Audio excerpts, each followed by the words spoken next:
How did I miss this? How did I miss this? It's 8 a.m. in the morning and I'm online with everything. 5:08 for a GoPuff delivery. You know what? I haven't done a GoPuff shift in a year because they closed the one warehouse here in Pittsburgh and then they also dropped the per delivery pay to $3.25 before customer tip. But hey, if you'd like me to go through the grind of trying GoPuff again, let me know down below. So I didn't want this clearly for 5:08, 3.8 miles. And then I saw I had a trip radar and I clicked on it just to like see, right? It was $10.65 for 2.9 miles.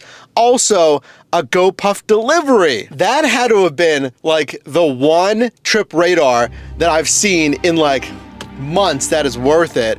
I feel like the trip radar is always like just $1 a mile-ish. So let's find out together. Morning shift, is it worth it on 1, 2, 3, 4, 5, 6, 7, 8, 9, 10 different gig apps? You know how you decline an offer, obviously you don't want it. You can decline it or ignore it, it's the same thing. And then sometimes they'll resend it to you because the initial offering was usually so bad no one wanted it. So let's refresh here. I got 5:08, right? The 3.8 mile GoPuff that I didn't want. And then here it comes again, minutes later. Now, see, it actually increased a decent amount. Unlike maybe DoorDash, where it might come back around at like 25 cents or 50 cents, this is now $6.44, the same exact order. I didn't want it. I mean, my minimum cash flow is $7, and it's really close. But $6.44, 3.8 miles, and quoted 23 minutes, it's so close. If you took it, I don't think it's the worst thing in the world, but it's an okay offer. And if it came back around to me again, then hopefully it'll come back around maybe at, let's say, $7.50 would be okay. All right, order number one. Waited a little bit, nothing crazy. Obviously, I want to make sure I get an order that actually makes sense here. Uber Eats, $6.74, exclusive offer, just 1.2 miles. I like it. Quoted to take 12 minutes. Love it, keeping me already in the busy zone that I'm already in.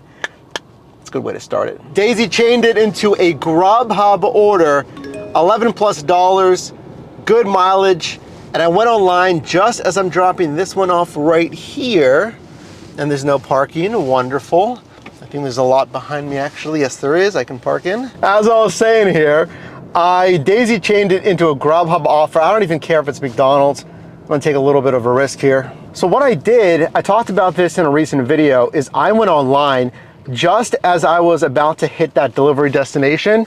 So especially since it's a leave a door, I knew it's literally gonna take 30 seconds to drop that, take the picture and go. So it's not gonna affect my ETA on my delivery at all. How much of this is luck and how much of this is skill, right? Comment down below, because that order was ready immediately. It's fantastic, love it. But to answer that question, the first thing that's luck is kind of the volume of orders. Even DoorDash has said, like, the repeatability of customer orders, it's not concretely predictable. Like, their data showed from Friday to the next Friday, where it's supposed to be busy because it's a Friday, order volume will drastically sometimes vary by the customer. Now, overall, yeah, I think Thursday to Sunday, more people are ordering food delivery, but like exactly for sure, will that restaurant be slammed just like they were last Friday?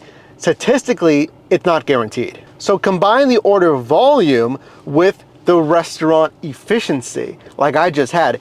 Is it lucky that this thing was ready, both of them? Or is it a seamless logistics platform, in this case with Grubhub, when the customer orders to the merchant, to dispatching the driver, to the pickup? I could say the same thing there. I think that is certainly partly luck, because the system, right, it's supposed to work flawlessly if the merchant indicates when it's ready and all that stuff. But sometimes the restaurant is gonna be late to indicate that, or sometimes they indicate that early, or sometimes they're just short on staff. So what typically, like, they'd be on the ball and it'd be ready in 5 minutes, if they're short staffed, that's not gonna be the case. Man, that delivery that I did not see taking that request, it's right here to one of the hospitals. And I just do not like delivering to hospitals. Firstly, like, on a serious note, it's a very sobering environment, right? Like, we're delivering food, you're delivering stuff, whatever. If you ever deliver to a hospital, I mean, there's some very, very real, massive things happening, a lot of emotions, and I can feel it, you know. It's a lot of the times it's tough. I'll tell you, I was delivering to the cancer ward, you know. It's tough. And then logistically, just trying to make the delivery. So I turn in there and I see the parking attendant looking at me. Well, no, back it up. The first spot I went to was like the medical building or something. It was different. It wasn't the main entrance. And I saw the parking guy there and I asked him, I was like, hey, is this okay to make a delivery? Can I park here? He said, yes. So I went into that medical building and talked to security, realized I wasn't the right person at the kiosk. I found the front desk, talked to the front desk, say, hey, I have a drop off on floor so-and-so, and, you know, could you point me in the right direction? I texted them and I just confirmed, hey, are you on floor so-and-so of the main building? And they got back to me via text. They said yes. So went back out, talked to the parking attendant again. I said, hey, can you point me in the right direction? I'm trying to find the main building. He said, yep, you want to go right around the corner. There's another driveway, go up that one. So I do that, go up that driveway, and then that parking attendant was looking at me. It's, again, you know, we'll say just a delivery driver, because, you know, there's people dropping off patients. There's emergencies. Granted, emergencies are typically in a different area, not the main entrance, but you get the point.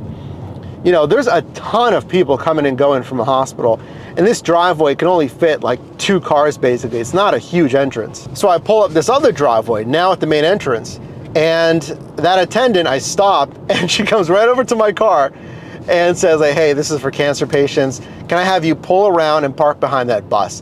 There was no spots, but once I like went there, then someone must have left, because I circled right back around and there was a spot there. So that's parking. Number 2, I go inside. Do not even guess at hospitals. Don't guess where to go. You go straight to that front desk, which is what I did. I said, hey, I'm looking for floor X, you know, room whatever. And she's like, you want to go right to those main elevators? So I get up there, find the room number, and again, it's just staff everywhere. And I'll be honest with you, like, I can deliver anywhere, but hospitals are, for whatever reason, one of the more intimidating places for me, because I feel like I just shouldn't be there. There's staff, there's doctors, there's PAs, there's nurses, there's family visiting. Again, it's a very somber and sobering place, like a lot of things that are happening there. Obviously, you're allowed to be there, you're making a delivery, but it is kind of one of the more niche delivery scenarios that you'll have. And then when I find the right room, which is easy enough to find, there's a sign on the door that says, this door to remain closed at all times. So again, I'm a delivery driver. Should I open the thing? Is there staff in there?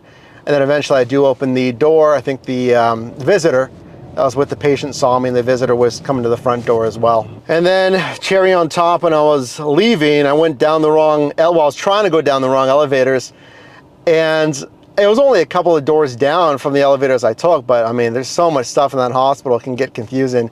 So I tried to take the elevator, staff member saw me like, oh, you're trying to go down the first floor? Yeah, that's gonna take you down to like such and such department, not where I was trying to go. And then directed me just a little bit further down to the correct elevators. So how about this? I just got another, oh, this guy's trying to squeeze into a parking spot. Be careful out there, folks. Uh-oh. So I got another order on Grubhub, but it's the same Starbucks, seemingly delivering to the same exact building. And by the way, the place that I just delivered to was like super stealthy. I'm getting interesting deliveries here today. The front desk said, oh, is it suite so-and-so? I said, yeah, it is. And then the person in the suite, it wasn't even the customer. It was like security for that suite opened it, and they're like, do you have a name for the order? Super secret company. But yeah, let's go to the Starbucks again and go all stealth back to the same company. And it's going decent so far. I think that last order took a little bit longer there, and then obviously the hospital order took a little bit longer as well. I think the hourly though is decent right now. I think it was stellar had it not been for the little hospital delay that took some extra time there. But yep, just sitting here waiting for Dash Now to become available. Nothing yet. Question for you though. Is DoorDash still your favorite gig app though? If not, what is? And I was able to schedule a Dash. I can go online in about, 7 minutes, but I'm online with everything else. Nothing. Oh, and it's Monday. By the way, since we have a second here, I'd like to do an Amazon Flex shift. I want to show you that. I want to show you an updated Walmart Spark shift because I haven't done one of those in a while. So make sure to subscribe. Can I please get a like on this video? A little help to get me through this completely dead pocket right now where I'm making no money. And if you like some behind the scenes stuff, exclusive access to new videos first, priority response to comments, and some cool custom emotes for the team, click that join button down below. Well, I didn't want to take it, but I just went online with DoorDash and I was sitting here for so long, I wanted something. Now you might look at this Raising Cane's and be like, Mike, why wouldn't you want that order? It's $2+ a mile. Yeah, it's a place and pay. So when I get there, I got to place the order. But I've done only a handful of those Raising Cane's because they're kind of new here in Pittsburgh.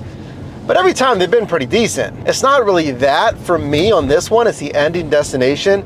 It's kind of in an area that doesn't have as many restaurants. Goes back to that luck versus skill thing. Like the next offer that I get, that's all luck. Like you have no control over where that offer is going per se. You have control over if you accept it or decline it, that's about it. Okay, so one combo with a drink, how long should that take for you to think it's still worth it? Placing the order at Raising Cane's, how long is acceptable if you have to place an order for somewhere? So that took about 4 minutes of wait time. Not bad. Basically, yeah, every single Raising Cane's that I've done, it's anecdotal, so share in the comments. Everyone that I've done, it's been pretty seamless. If you're gonna have place and pay, that's how you do it. And please share with me, let me know in the comments, please, what's working for you right now? Like which apps, what strategies with those apps are working for you, and what's not working for you? The apps, the strategies. Hey, this app thought it was gonna be good, or it's good 3 years ago, or this strategy was working 3 years ago, or even like, last year, it's not working as well now. So here's exactly why I multi-app, and I also commute back into a busier zone when I feel like it's the best strategy. Because as soon as I got back here into Oakland, I got this one. It's on Skipcart, $12.19, 4.3 miles, and I recently discovered that Skipcart does consider your current destination to the commuting miles for that pickup there, shown in the dotted line. So it's considering all mileage, the commuting miles, the pickup, and then the drop off there for 4.3 miles. Skipcart, only my second ever offer accepted. How was the pickup process? Admittedly, this was a larger sized order from 7-Eleven and they had it ready, so kudos to them. Also something I noticed, look here, is you have to click on details and then it opens up the ability to make the pickup. It's not the worst. Just a heads up so you don't miss it. Okay, so online until I get home eventually. I'm headed back. How do I think it went? It was what, 8, 9, 10, 11, 3.5 hours today? Morning shift, a Monday, kind of lackluster, I feel like. I think I did like 16, 15 an hour. It started off okay, which tells me like, again, people are getting to the office that early morning. Actually, we're rolling into lunch here and people are getting the breakfast, but after those first like 2 hours, 8 until 10 a.m., it really slowed down. I did like Skipcart. I'll give them that. On my second run on Skipcart, that I think it might be a good filler app, just like filling in your shift. So I like the opportunities there if they can keep giving me a good margin.